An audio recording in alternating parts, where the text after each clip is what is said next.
This is Future Talk. Future Talk. Future Talk with Omnia Saleh and Hani Balkis. Welcome back to Future Talk right here on Pulse 95. It is me, Hani Balkis, with Omnia Saleh, bringing you everything you need to know about what's happening in the tech world and in the UAE. It is Thursday, 26th of November. I'm very happy it is Thursday. It's been a long week and the weather is amazing. It definitely is. We are so excited that it's finally Thursday, and I hope you're all excited for the weekend just as much as we are. But we have big news right here in the UAE and all around the world that we are excited to share with you regarding what is happening in the tech world. We're going to be starting with the Emirates Lunar Mission. The UAE has plans to head to the moon by the year 2024, and the logo for this amazing accomplishment has finally been revealed, and we're going to be telling you all about what it resembles. Yes, and Twitter is making headlines once again, but not for its fleets like the Instagram stories, but it's going to show a warning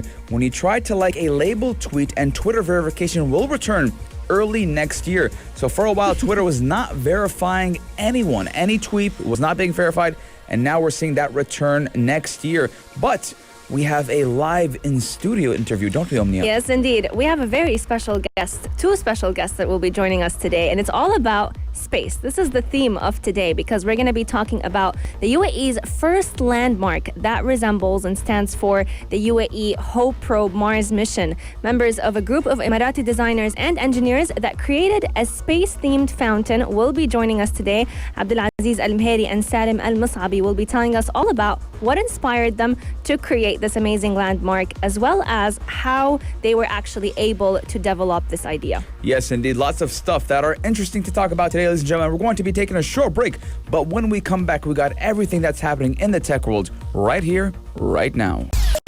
Daily digital news. Bits and bytes connect our world. Your quick roundup of everything that is happening in the tech world in the UAE and around the world. The UAE has its eyes on the moon, and the Lunar Mission is actually set to launch in the year 2024. But we have very exciting news today because the logo for the Emirates Lunar Mission was revealed earlier this week. It actually has a phenomenal design, if I were to say personally. It features 7 stars representing each of the country's emirates, and it's a circular logo that actually contains a historical and sentimental touch. Yes, and the Arabic signature of Sheikh Rashid, who is the late ruler of Dubai and the father of the present ruler, Sheikh Mohammed bin Rashid, is inscribed over the moon.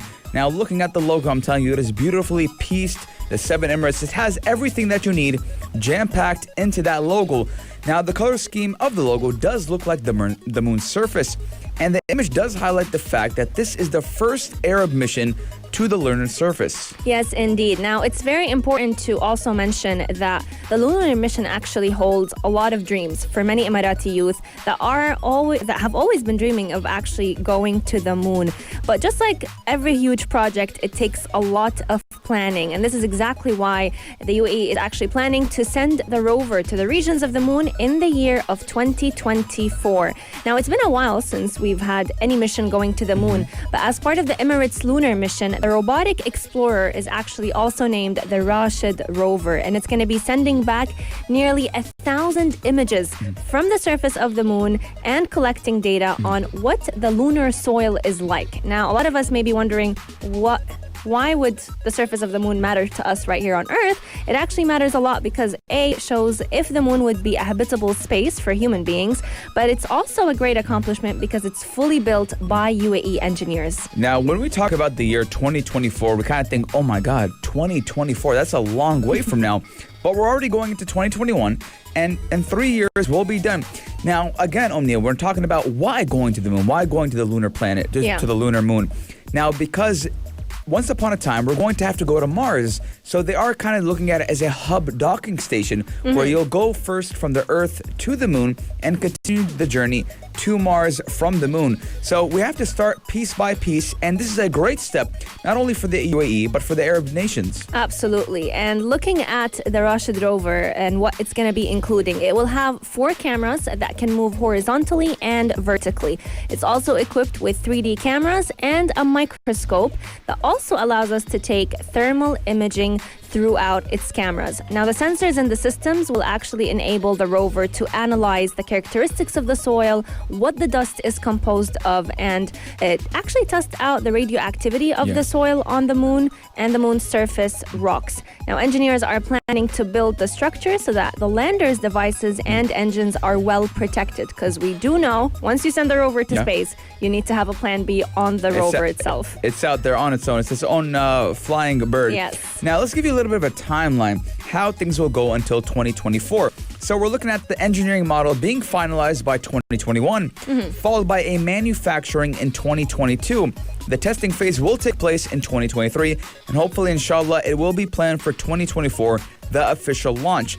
Now, the rover will also test new exploration techniques on the moon, which will help assess the UAE's capability before embarking on this manned mission to Mars. So again, kind of like a testing phase, a test run to see how well the rovers will take on space. Yes, indeed. And speaking of great accomplishments in the field of space, Salem Al Meheri, who is the Minister of State for Advanced Sciences and Chair of the UAE Space Agency, was actually announced yesterday to be the BBC's 100 Woman in 2020. So it's definitely a great achievement happening in the space sector, and we are so excited to share with you all the latest updates that arise from that. Yeah, and she will also lead the country's plans to send an unmanned craft to the moon by 2024. So we're looking at a lot of achievements from Salem Al Meheri. Great job to her and great job to the UAE. But let's go into the Twitterverse for a quick second and how it's going to show a warning when you try to like a labeled tweet. Now, for people who are not too much on Twitter, nowadays, ever since the presidential elections, I think about 2-3 months ago, actually, let me rephrase that. Ever since the COVID-19 pandemic, there's been a lot of tweets that if you talk about coronavirus, COVID-19, it will have a label that if you want actual factual information, you do need to go to an official CDC website or to whatever country you're in's government official platform. YouTube has actually been doing the same thing. Any video that has COVID-19 mentioned in it, you'll find a quick link to the CDC website so that you can get more factual information. Yes, now ahead of the 2020 election, Twitter did begin showing a warning if you tried to retweet a tweet that had been labeled for potentially including misleading information. Now, time and time again, Omni and I and a lot of people, a lot of governments are talking about how misleading information can cause catastrophes. Because if you're getting information that is not true, not factual, you might act upon that information, thus harming yourself and harming others. We've seen that with the coronavirus pandemic, and it often happens in the medical field, whether it's asthma.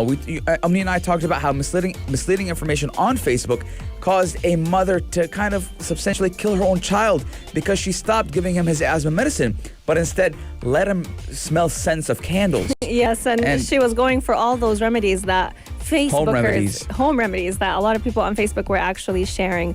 But Twitter is now planning to expand that warning functionality to where every time you try to like a labeled tweet, the company will actually, which is Twitter, will actually show you exactly the percentage of misleading information that this tweet holds. So that's also a very good added feature to it. Yes, Omni. And now let's look into the details, the mechanisms. Yeah. Obviously, AI is being implemented in this feature. Machine learning, catching on certain words and phrases and researching it. So a lot of it is going into play because we know Twitter. Twitter is a big world. So obviously, you're not going to have ones from the support team looking at every single tweet. So AI and machine learning are implemented in this simple retweet feature. And just goes to show two things. How far is Twitter going to combat misleading information? And number two, how far our technology is going, AI and machine learning.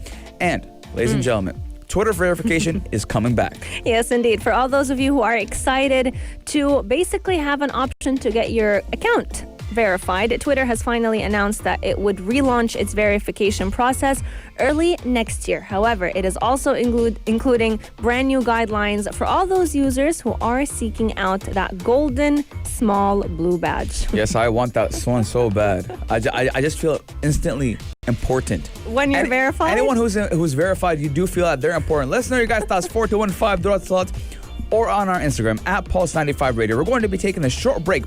But when we come back, we are going to have a very interesting discussion all about the UAE's first landmark that represents the Hope Probe Mars mission. Keep Pulse 95 locked. We'll be right back. Check this out. Check this out. The UAE has remarkably positioned itself in the space industry, and just this year alone, we've seen endless accomplishments, and the most major of them all has been the launch of the Hope probe Mars mission back, I think it happened in July or beginning of August, if I'm not mistaken. But the space fountain is actually an innovative idea that celebrates this remarkable achievement, and it was designed completely by Emirati Youth. It's the first landmark in the UAE that is related to the space industry. Joining us today are two of the Emirati designers and engineers who are behind this amazing space-themed fountain. Abdulaziz Al Meheri and Salem Al Messabi are joining us today. Thanks a lot for coming onto the show. Thank you. Thank you. It's great to have you guys on the show. Now let's start and throw you the first question, Salem. Can you tell us more about the design of the fountain and how it resembles the Hope probe? Well, just to be exact, it represents the launch of the Hope probe, and it's unlike many fountains. To be honest, it's a unique because it has the optical illusion of the launching of the Hope probe rocket. The water movement. To be honest, it was the key element of hiding the structure inside and give that illusion of the launch of the rocket, and it gives that that show. It looks like a show of a launching rocket. Amazing. I mean, we all, especially astronauts, they all look forward to that moment when the rocket itself launches. So to get a fountain that will constantly replay this moment is definitely phenomenal. A question for you, Abdulaziz. How will this landmark inspire the Emirati youth to pursue the study of space and sciences? Okay, there is a hope. There is actually an inspiration. And Sheikh Mohammed bin Rashid said actually, we say what we do and we do what we say. So from this driven word and this achievement, I mean, it must be a proud moment for each Emirati youth. That they need to work very hard, and they need to look for a bright future where it's driven by the country and by the leadership of this country. And there is nothing impossible for the UAE, alhamdulillah. And as a youth, we need to be behind our leadership and pushing this landmark forward. And this achievement that will be achieved by the UAE youth. Now, this achievement is not only for the UAE, but for the Arab world in general. And the UAE Space Agency are doing a lot of big things. And we are proud, as Muslims, as Arabs, we are proud of what the UAE is doing. And I mean, just a proud moment in general. Absolutely. Now, looking at what you've mentioned, Abdulaziz and Salem, the Emirati youth have accomplished so much, especially in the space industry. Can you tell us a little bit about your story with the space fountain? I think Salem has mentioned that you were also, you got yourself together from different parts, different sectors to create this achievement. That's how, that's what united us actually. We had a shared goal. To celebrate this achievement, to make something symbolized, whether it's a landmark, whether it's something to remind the people onward, the next generation, that this was the spark of it. This is the moment. And to be honest, all of us have different jobs and different locations. And the work we did after our working times. We used to go from like midnights and evenings just to polish this idea and to make sure it represents itself in a very good way. And how many members are behind the space fountain? How many members are in the team? We are actually five. As a leader, I lead the project with Salem, and we have a female gender in the team, and she's the designer. And we have also other two, one for media and one for the project development. Amazing, amazing. Very proud. We're going to be taking a short break, ladies and gentlemen, but when we come back, we're going to jump into the fountain a little bit more. So keep Pulse 95 locked because we'll be right back. Check this out. Check this out. Pulse 95. Designing a rocket and waiting for that moment of launch is definitely one of the most amazing feelings whenever engineers and every person who is a part of any mission teams up, they all wait for that magical countdown. And luckily enough, right here in the UAE, we were actually the first country to do this countdown in Arabic. But to keep this moment alive for years and years ahead and for our next generations, two Emirati designers are joining us today who are a part of a much bigger team who actually were working on the Space Fountain, an innovative idea that was designed completely by Emirati Youth, and it's the first landmark in the UAE that is related to the space industry. Abdulaziz Al Meheri and Salem Al Messabi are joining us today to tell us a little bit more about what inspired them to create this amazing landmark as well as their thought process. Thank you so much for joining us. Thank you so much, guys. Now, how did you develop this idea, and what was the process, Salem? To be honest, it's the journey that we're enjoying more than like the destination. We started with the question is how we can symbolize this achievement into a physical thing. The first brainstorm sessions we did, it was should we do a mural and then should we mix it or with like water and stuff like that. And slowly, with a bit of research, we stumbled upon a couple of artists who design things called special fountains called floating fountains. It's a category in fountains where they purely focus on optical illusion. And from that approach, we started, making it bigger, and it was indoor. The idea started indoor and it's very small. And then a bit of 3D printing we started doing, and it moved into studying it and making it something like 30 meter high, and the feasibility study approves it, and then that's how we came up with it. Amazing. And where is it located at the moment, if someone wants to go ahead and check it out? To be honest, it's still the entities. process. Yeah, the entities that we are that we're talking with. We're still discussing the premium location. That we don't want to rush it, because we're looking at the infrastructure of the place and the size of it and what comes with it. It's just Abdulaziz later will talk that we're not trying to just make a fountain. It's much a bigger project than that. 100%. Yeah. Now, what inspired you to come up with the idea, Salem? The first and most that every Emirati actually take pride in is seeing our late father Sheikh Zayed, Allah yarhamu, vision comes to life. It's an emotional, it's a phenomenal experience that we see what's happening with the space industry in the UAE, and it really drove us to create something. So his vision was the spark of this project, and moving on, seeing the launch of the whole probe, as you said, it was a remarkable experience. Everybody didn't imagine it as soon they see it, and as soon like we're seeing like that's already crossed half of the distance that's supposed to be, and it's just like a dream, because it's such a great accomplishment in such a short time. Yeah. So this was the start and what motivated us, and what gave us the drive to do it. But in terms of design and let's say aesthetic of it, there are a couple of factors. One of them is the Japanese American artist Isamu Noguchi.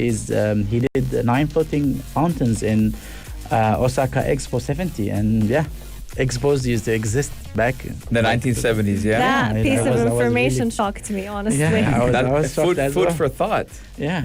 And in terms of style, we wanted to add calligraphy to it, because we're still in the United Arab Emirates. It's a culture that we want to reflect. And the Museum of Future was one of the main inspiration that we saw, like how they polished it, how they created it. And these pretty much factors that played a key role in shaping up what we have accomplished. It's very amazing. I like what you were inspired from and how you guys did your research and forming the team. I mean, it's basically amazing. It's definitely one success story that generations ahead will keep retelling. But I want to go back to what you've mentioned about the style of the rocket.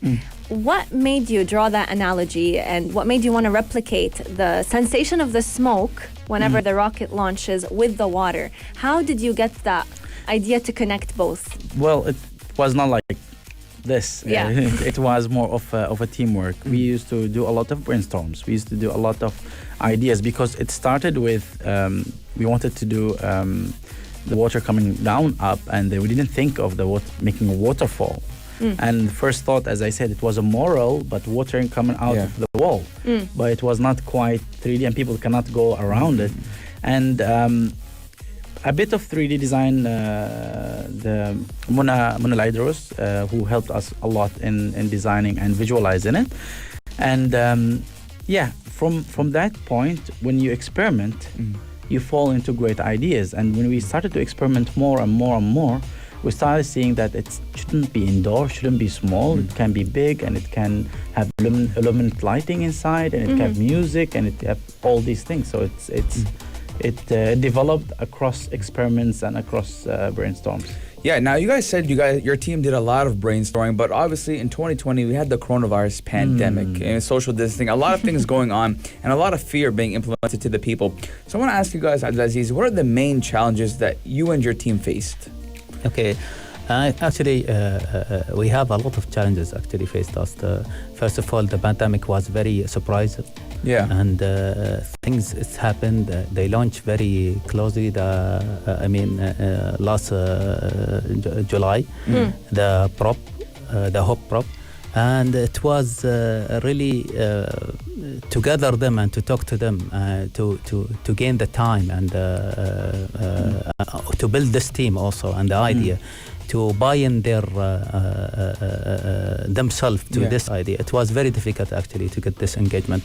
But however, with the open-minded, with the good approach, and with the hope that we have, we want to present this achievement as a landmark in the ground. Yeah. The team was established very fast.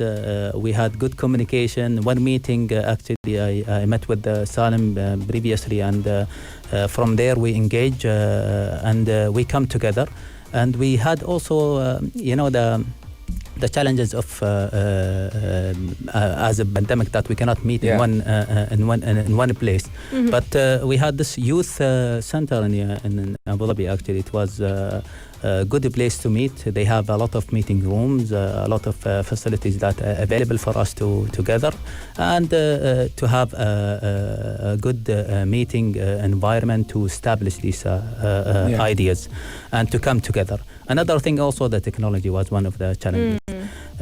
Plus, I will say that the challenges actually it is an opportunities and reflect in delivering things. Okay, so when you have a challenge, actually it's open your mind to find a good opportunity, and this was an opportunity for us to together and to come there.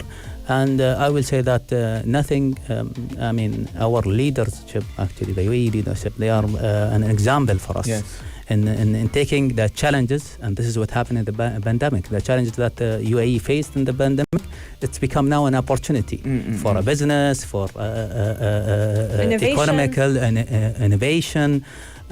Still the connection and the interaction happening from the leadership with the community, it was there.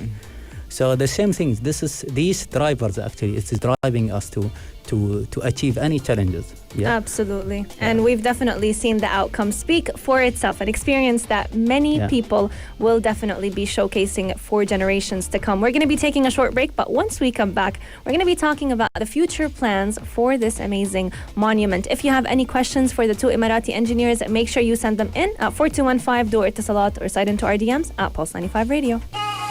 Check this out. Check this out.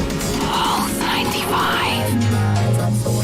Sheikh Zayed had a vision that made the UAE what it is today, a happy land filled with opportunities. But one of Sheikh Zayed's dreams were actually embracing the space sector. And this is exactly what we've seen many Emirati youth do First off, with the launch of the first UAE astronaut, Hazza Al Mansouri, and this was only the beginning of several accomplishments to come. The latest of them all has been the launch of the Hope Probe mission.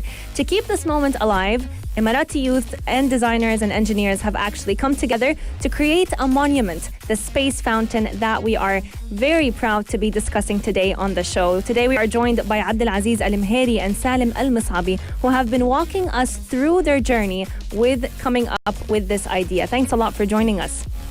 It's a pleasure having you guys on the show. Now, what was the timeline of this project, Salem? I think the Hope Probe was the spark of it. In the late July, before when they started the countdown, we started thinking of the ideas of how we should celebrate this. It could be even as a design or as a moral, as I explained earlier. Yeah. And moving on from July onward, we're trying, and I think we matched our launch on the same date of the same date of when Hazza Al Mansouri came back from space. So we're trying to make it, synchronized. Synchronized and make it not on any date. Yeah. And it was about 3 months of lots of Zoom meetings and lots of prototypes and interviews with different engineers and companies. So 3 months it was, and we launched about at the end of October. So pretty soon. Abdulaziz, a lot of us may be wondering right now, what is the next step? How do you plan to advance it? And can you tell us a little bit about your process of exploring different rocket styles when considering to do the space fountain?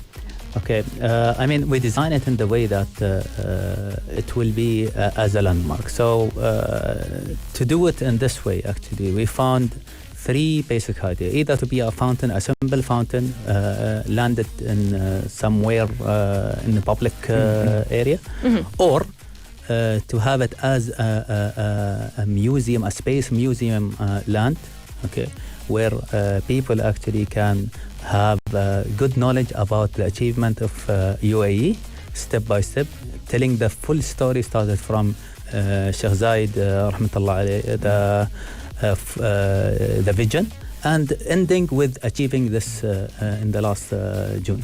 Plus also that we will have the space district. So it can be implemented in a commercial idea where you will have this landscape fountain around a shopping area where people can come as a tourism, and they see this achievement as a good achievement. So we can also translate that to that this is the first fountain prop in the world, where people actually come and look at as a real model of prop. And something amazing, you did mention that to tell the full story, even back in the day when Sheikh Zayed, Allah yarhamah, he did have that vision of going to space and going to the moon and space exploration. That story can be told with the fountain. Yes. And this is what actually we think, that one of the ideas to have a space museum telling the story of the fountain and the prop from the beginning, from this buying vision. Absolutely. One piece of advice, Abdulaziz and Salem, that you wish you knew when you were first starting out on the journey of brainstorming to create this space fountain. You can start, Salem.